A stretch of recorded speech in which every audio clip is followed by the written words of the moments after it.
Les réseaux sociaux sèment la panique à Douala et annoncent la présence dans la ville des cas déclarés positifs de coronavirus. Une déclaration qui sème le doute au sein de la population après l'arrivée à l'aéroport international de la ville des voyageurs étrangers.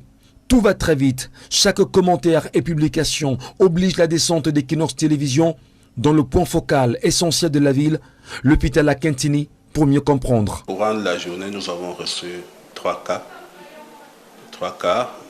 Un enfant, un jeune garçon de 5 ans qui a été référé par une clinique de la place et qui quand même présente une toux qui date déjà de plus de 2 semaines et qui n'a été en contact qu'il y a 3 jours avec son grand-papa qui venait de voyage. Donc ce cas-là, vraiment, cette toux-là, il est fort probable que ce ne soit pas véritablement un cas qui soit lié au corona.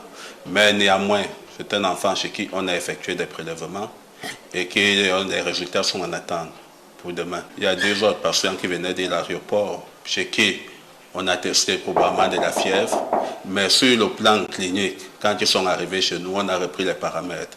Ils étaient stables, mais néanmoins, on a effectué des prélèvements et les résultats sont attendus pour demain matin.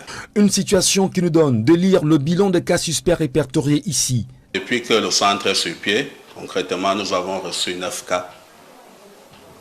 Heureusement, malheureusement, pour nous, tous les cas se sont avérés négatifs. Ici, derrière moi, le point focal, l'unité d'isolement. Une fois quelques cas suspects détectés, que ce soit au niveau des aéroports ou encore dans quelques quartiers, que ce soit dans la ville de Douala, les cas sont conduits dans cette salle où le corps médical de l'hôpital Akintini prendra en charge chacun des cas. Nous allons pénétrer ces artères sous l'encadrement du patron du point focal. Voici les lieux de confinement vides. Respect des règles de désinfection, aborder la tenue adéquate, un petit tour du propriétaire. Les explications sont données au cas où l'hôpital enregistrerait un cas suspect. On le met là, à l'intérieur, et jusqu'à ce qu'on vienne le prélever. Parce qu'il y a du matériel, on prend les paramètres, on prend les tensions, on prend tout. Et effectivement, la phase ultime, c'est le prélèvement. Une fois que le prélèvement a été effectué, on achemine le prélèvement sur Yaoundé. Et si c'est un malade qui nécessite des soins, on peut les lui faire. Mais dans le cas contraire, c'est des malades qui n'ont pas souvent grand-chose, de petits symptômes. Donc, ils restent là en attente de reconfirmation de leurs résultats. Une ambulance placée à l'aéroport de Douala y est permanemment. Le numéro 1510 reste opérationnel en cas de manifestation des symptômes. Les règles applicables restent toujours utiles.